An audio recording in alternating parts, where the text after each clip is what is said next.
The Pacific Story.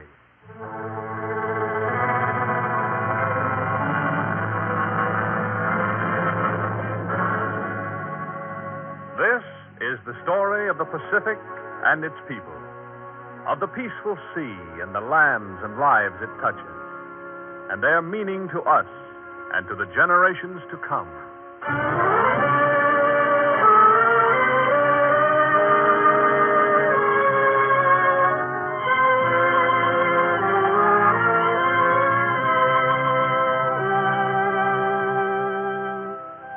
The National Broadcasting Company presents the second in a new series of programs dedicated to a fuller understanding of the vast Pacific Basin.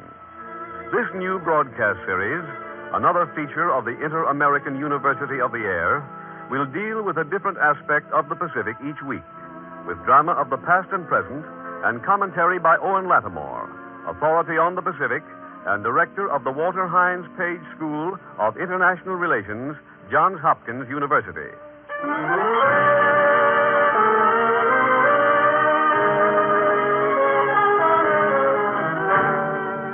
Alaska, America's new frontier.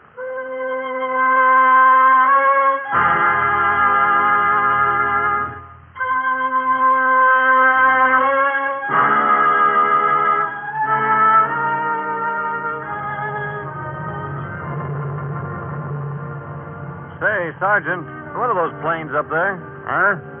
Oh, those transports? Oh, yes. I've been seeing them go over every day. How long you been up here in Alaska? Oh, my outfit just got in a week tomorrow. Uh-huh. They're carrying Lend-Lease material to Russia. Lend-Lease to... over Alaska? Alaska is not only the shortest way to Russia and China and Japan, but it's going to be one of the greatest places on Earth when this war's over.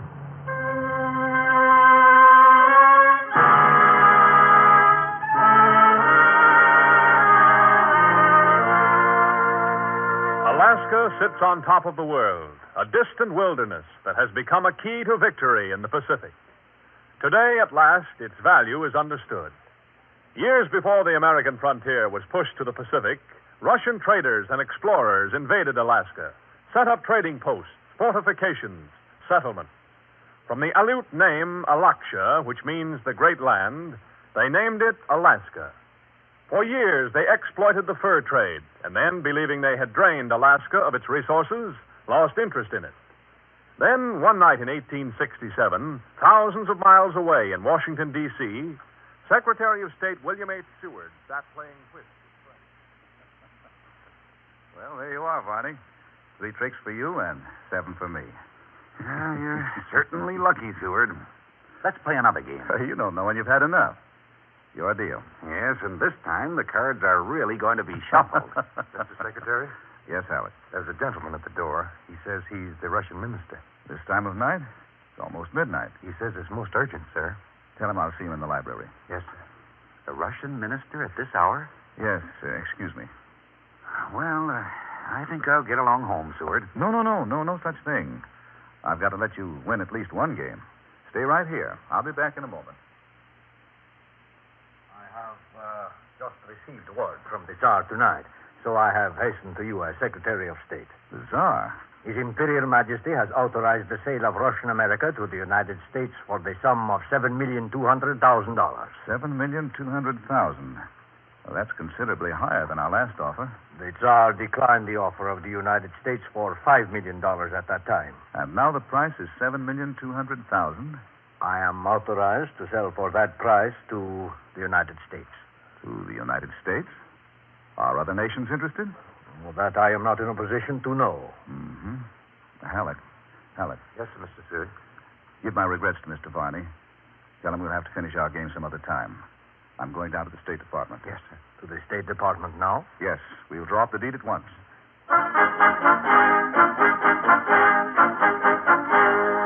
Seward's icebox. Seward's folly. It's outrageous. $7,200,000 for an Arctic The wilderness. Russians have been trying to get rid of that country for years. Under the auspices of Mr. Seward, the United States has entered upon a colonial system. At a time when we are heavily loaded with debt, we are to pay more than $7 million in gold for a remote and barbarous region which under ordinary human conditions will never be largely peopled except by savages. The advantage of obtaining a large territory with a population of Eskimos is certainly not very striking, even with the added control of the fishing and fur trade.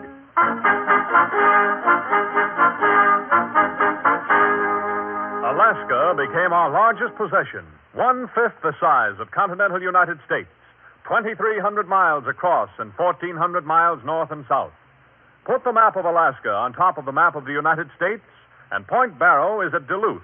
The southeastern point touches the Atlantic coastline in Georgia, and the Aleutian Islands reach to Los Angeles. Not just a frozen tundra, but a land containing 385,000 square miles of forest, 65,000 square miles of land suitable to agriculture, 35,000 square miles of grazing land, a land in which vegetables flourish and flowers and berries grow profusely, a land of untold wealth and resources. Since 1867, Alaska has paid for itself 1,000 times with its economic trinity of fur, gold, and fish. In season, the Pribilof Islands are covered with seals. Say, mister, do you know how many seals there are in that herd? Oh, two. I've been in the fur trade up here 40 years. There's over 2 million seals in that herd. 2 million seals? There's lots of other fur animals up here, too. Mink and silver fox, marten, land otter, and beaver and fitch. More than 500,000 pelts are taken every year. Well, what would you say is the value of the furs taken out of Alaska? Well, since we bought Alaska from Russia, $100 million worth of furs have been taken out. $100 million worth of furs. And gold. The gold taken out of Alaska far exceeds the gold taken from any other place on Earth. Gold has been mined continuously in Alaska since it was discovered in 1898. Yes, first we found it in the Yukon. Next year we found it on the beach at Nome. All you had to do was wash it out of the sand. Well, how much gold would you say has been taken out of Alaska? $600 million worth. And there's as much still left here as has been taken out. And that isn't all. $200 million worth of other minerals have been mined here. Copper, silver, iron, and platinum. $800 million worth of minerals. And the waters off Alaska are one of the world's richest fishing areas. Okay, let's get in there. All right, haul it in. Haul! In recent years, 2/3 of the world's supply of salmon has come from Alaska. Mr. Statistician, what's the value of the fish taken out of these waters? Value of the fish from Alaskan waters? Well, since 1900, we've taken out more than $1 billion worth.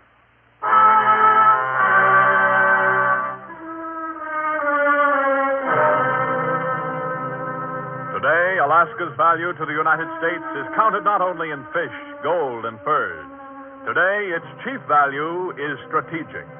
Japan understood this long before we did. In 1922, Japan induced the United States not to fortify the Aleutians, and this was written into the Naval Limitations Treaty. And in the ensuing years... Gentlemen, you congressmen are far from the realities that we face in Alaska. Well, to you, Alaska is just a distant wilderness. But let me warn you, and let it be a matter of record here and now, that Japan's ambitions are not illusory. If we are to defend Alaska against Japan, we must have highways. We must have planes, soldiers, and ships. Thank you. I sympathize deeply with the apprehension of the delegate from Alaska, but it is evident that he is so close to the problem that he cannot see the wood for the trees. Now, we have heard the testimony of experts here in committee that Alaska is both indefensible and valueless from a military point of view. But no position is valueless if it overlooks the enemy's rampart. On what grounds does the delegate from Alaska speak of the enemy? We're at peace with Japan, and God willing, we'll remain so. It is my opinion that in order not to disturb or alarm Japan, that we should not fortify any part of continental Alaska. Meantime, Japanese fishermen with spyglasses, Japanese tourists with cameras, Japanese cannery workers with hidden radios were fascinating themselves with the enchanting scenery of Alaska, its thousands of inlets, and its chain of Aleutian Islands. In 1935, General Billy Mitchell told the Congressional Committee, Alaska is the most central place in the world for aircraft. Whoever holds Alaska will hold the world. It is the most important and strategic place in the world. But this was an age of international amity and goodwill, and the prophets cried alone in the wilderness. As late as 1939, when the world situation was critical, and in a matter of months, Hitler was to march on Poland. As late as 1939. Here's a story that ought to be good for page one. What is it? Yeah, this came in on the teletype. Oh, on that Japanese goodwill flight from Tokyo to Washington, That's right. Did you look it over? Yeah. To promote international fellowship. Washington's granted them permission to send ahead welcoming parties to the Aleutians to wave at the goodwill plane as it passes. That's fixing it up fancy for them. Yeah, sort of cheer the Jap flyers on as they carry greetings from their Mikado to the president. Well, okay, shoot it on page one. I wonder what those welcoming parties are going to be doing. Hey, did you see this? Jap warships have landed those welcoming parties of Japanese all along the Aleutians. That Tokyo to Washington goodwill flight's been postponed again. When are they going to get started? Well, those Jap welcoming parties have been waiting all summer on those Aleutian Islands for that goodwill flight to come by. Here it is postponed again. Here's a story from the Aleutians. Says that these Japanese welcoming parties are passing away the time walking and fishing. Here's a story from Tokyo. Says the Japs have decided to call off that goodwill flight to Washington. They're sending out a warship to pick up their welcoming parties from the Aleutian Islands.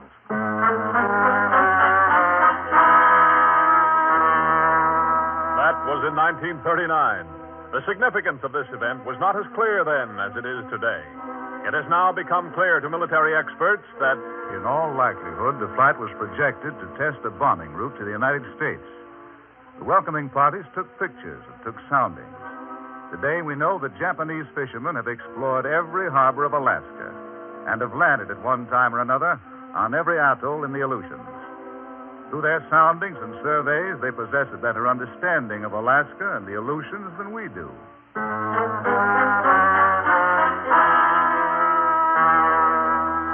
yes, Japan understood Alaska's value long before we did.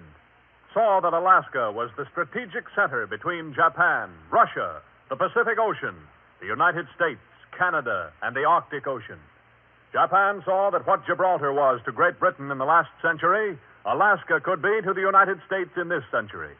By the time the Tokyo to Washington goodwill flight was called off, the distant throbbing of the war drums had become a deafening roar. The United States rushed to fortify Alaska. Here, what's that they're unloading there? Concrete out of this ship and steel out of that one there. It looks like they mean business. Well, it's about time. I haven't seen this many ships here in the harbor since the gold rush. It's more than I ever seen. Yes, the government's spending $4 million on the air base at Fairbanks. And pretty soon you're going to be seeing so. The handwriting on the wall was becoming clear, and it was late, very late. Until this time in 1939, the United States had less than 300 troops in Alaska. Now, machinery and materials and men were pouring into Alaska. The Naval Air Base at Sitka was undertaken at a cost of $3 million. The base on Kodiak was undertaken at a cost of $9 million. Millions for defense beyond the dreams of the most ardent Alaskan. And this was only a beginning. When the Nazi juggernaut crushed Europe and Japan moved south into Indochina, suddenly Washington became aware that Alaska was not an indefensible outpost, but the front door to North America. We've got to fortify Alaska. We've got to fortify Alaska. Say, did you hear on the radio? $100 million has been appropriated for the defense of Alaska. I propose that we boost the appropriation to fortify Alaska from $100 million to $150 million. See this? Congress has appropriated $300 million to fortify Alaska. And if that isn't enough, I say appropriate more. Ships steamed into Alaskan harbors with valuable cargoes. Airplanes brought skilled technicians and critical material. But this was not enough. To supply this strategic military base, Alaska needed a Burma road. 1,600 miles of road through virgin mountain and forest and muskeg. By this time, Japan had struck the United States with sledgehammer blows. Suddenly, in March 1942, the long pending plan for an Alaskan highway was endorsed.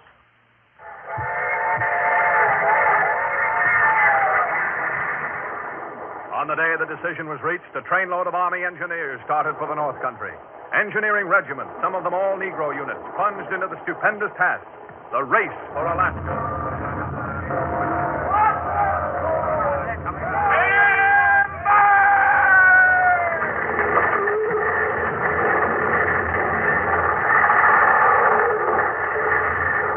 All right, get on it. Drag it on.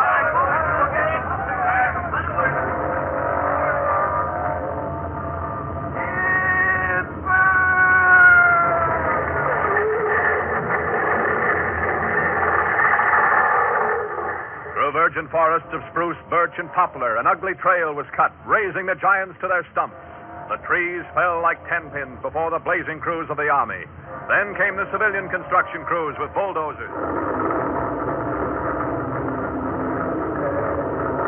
Look at that monster root out those stumps. Ah, that's a powerful caterpillar. Stronger than a snowplow. Like an irresistible bruiser. Just pushes those stumps out by the roots. Look at that. And look at that.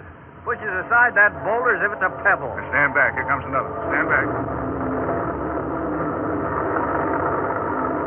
How's the grading going? It's pretty rough going, but this is a ticket. Grading with a bulldozer. We're keeping right up with the Army. As fast as they clear the way, we make the road. Close behind the bulldozers came the ditching machine, gouging deep drainage ditches alongside the road. Through forests, the workers hewed their way, across tundra and muskeg swamps.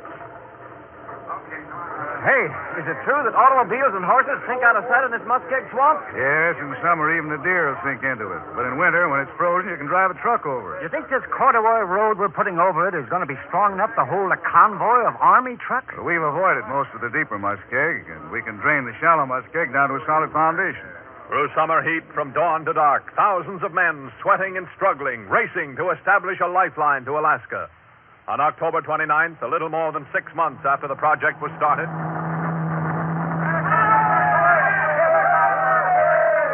You know, this kind of thrills me. It ought to. This is a day for you to remember. October 29th, 1942. Hey, listen to those guys yell alongside the road. They got something to be excited about. They built this highway. We got something to be excited about, too. We're in the first convoy of Army trucks to drive over it.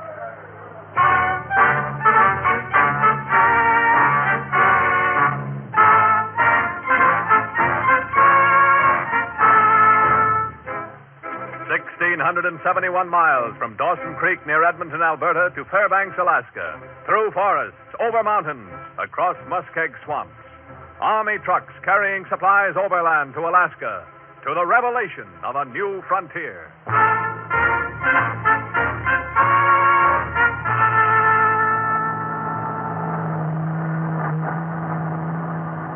Well, this is it. End of the line. Yeah, this is where we get off. Cut the motor. Okay. Oh, brother, look at that runway. Hey. Must be a mile long. And in Alaska. Yeah, I'm glad to see you guys. What kind of a trip do you have? Well, pretty rugged, but we sailed right through. That's right. Boy, this airbase gets me. Look at the size of that runway. Yeah, we built it in record time. Built it right over a muskeg swamp. So this is Alaska, huh? Hey, where's the snow? Oh, we get less snow in this part of Alaska than they get in Virginia. In summer, the temperature here goes up to 90, sometimes up to 100. Hey, no kidding. Yeah. Hey, what are those over there, Eskimos? Huh? Oh, yes, they're refugees brought in from Atka. That's an island in the Aleutians. Oh, look at them watch those planes over there. Well, that looks like a whole squadron of bombers. That's what it is. They'll be taking off in a minute. You mean those planes are going out on a bombing mission? You're in the war zone here, soldier. You're practically looking down Japanese gun barrels right now. This is the only fighting front on American soil. Right here. Well, where are they going? You guess. There they go. In a few hours, they'll be dumping their eggs where it'll do the most good. Gosh, it makes you realize how close we are to those Japs. They're right in our front yard. As the bombers fly, the United States is within 1 day's flying range of Asia, and vice versa. From recently conquered Attu, Tokyo is only 2,000 miles, and the Japanese air and naval base at Paramoshiri is only 700 miles. Strategic Alaska. By air over the Great Circle route, The shortest route from almost anywhere in North America to anywhere in Asia is over Alaska. Toronto, Chicago, and Washington, D.C. are nearer to Moscow over Alaska than to Buenos Aires. Over this route, the northern claw of the great pincers can clamp down upon Japan. And when the war in the Pacific is resolved, this route will make Alaska, with its wealth of resources, one of the most important places on Earth. I've been keeping my eyes open since I've been up here. That's why I want to know. You've been here in Alaska a long time, haven't you? All my life. I was born here. I'm looking to the future, and that's why I want to know. You plan to stay here after the war when you're discharged from the Army? If all they say about this country's true. Well, son, until the war, we were cut off from the rest of the world. We only had one railway, 471 miles from Seward to Fairbanks. It used to take 28 days to travel from Seward to Fairbanks by dog team. Today, it takes 2 hours by plane. Air transportation has knit all of Alaska together, and we're perhaps the fastest growing place on Earth. What about the possibilities here in the future? We have the possibilities of becoming a Sweden or a Finland. Our latitude, climate, and natural resources are similar to theirs, and our population potential is even greater. Until the war, we had a population here of less than 80,000. We know now that Alaska is capable of supporting a population of 10 million, and perhaps more.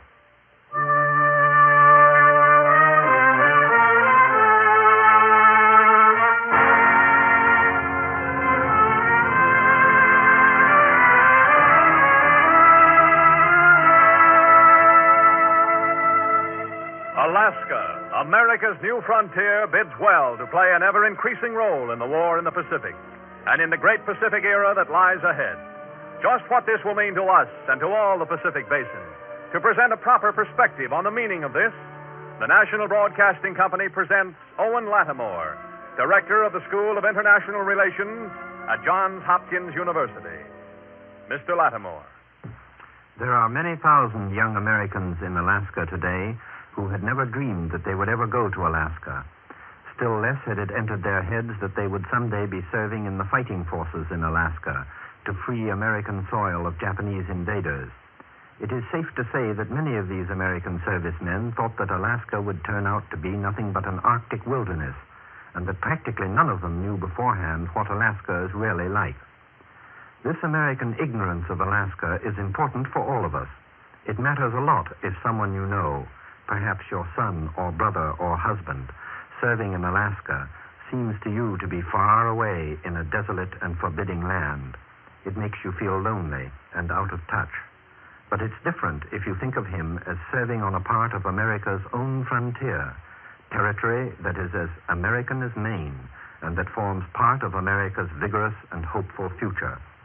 One lesson to learn from Alaska is that there are American territories which Americans need to know more about, just as we need to know more about what we have in common with the countries that are our allies, and more about what produced fascism at home and aggression abroad in the countries that are our enemies.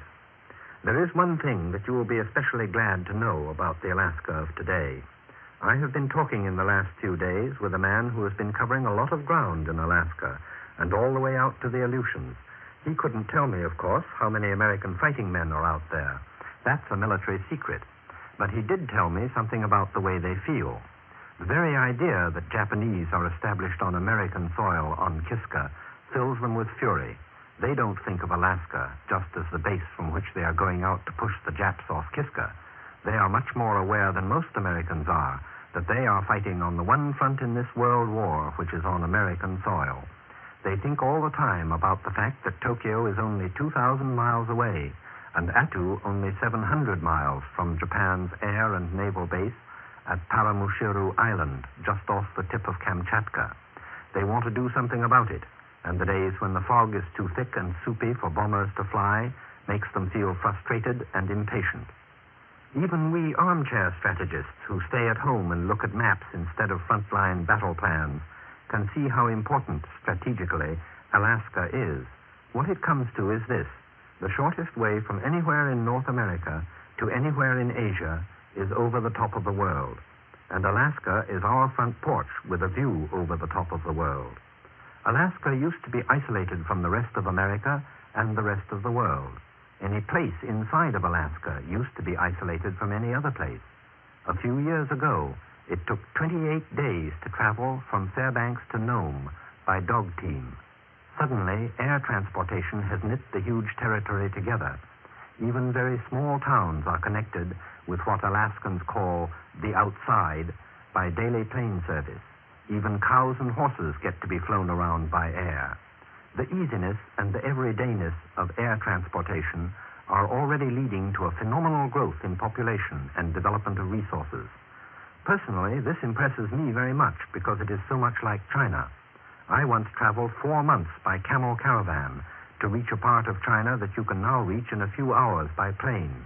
There are millions of people in China who have never seen a train but are quite familiar with the sight of an airplane. Alaska's importance in the regrouping of the world, which is bound to take place after the war, is as great as Alaska's importance in the war. The Alcan Highway, by which you can go from America through Canada to Alaska, is part of our national investment in the future. But we and the Canadians must not run away with the idea that we are the only progressive, forward-looking people. By the speed with which we put through the Alcan Highway, we showed what we can do.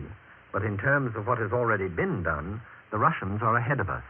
In the overall development of the Arctic and the subarctic, the Canadians are a good deal ahead of us, and the Russians are ahead of the Canadians. We can come back to that in the next program, which will be about Siberia. In the meantime, let's consider Alaska as the junction between the mainland of America and the mainland of Asia. Not long ago, Vice President Wallace brought up the idea in a very vivid way.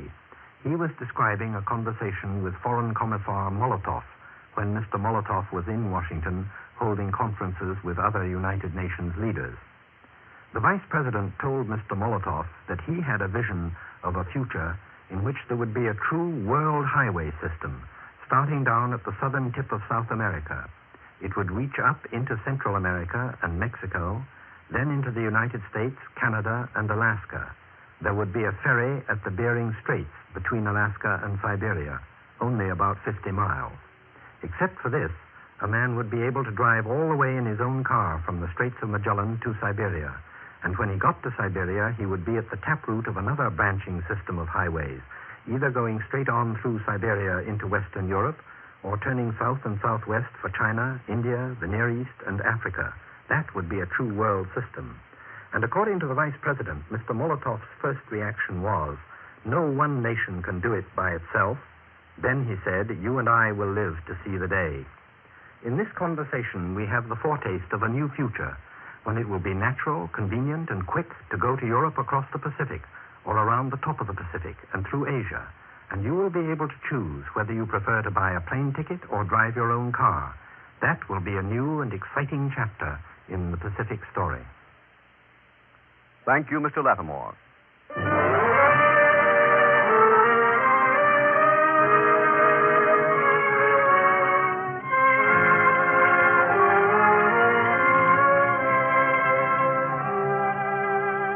You have just heard the second program of the new series, The Pacific Story.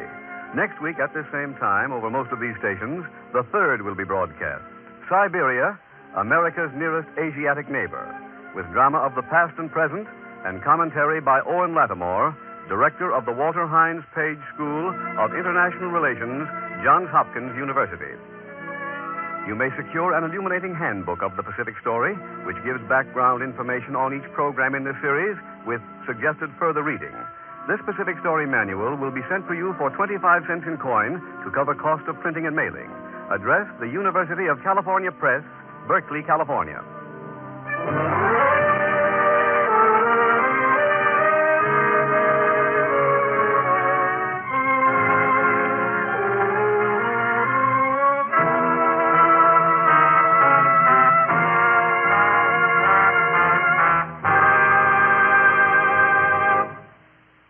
The Pacific Story is written and directed by Arnold Marquis. The musical score is composed and conducted by Charles Dant. Your narrator, Art Gilmore.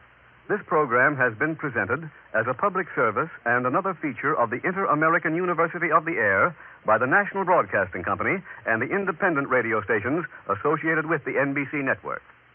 This is the National Broadcasting Company.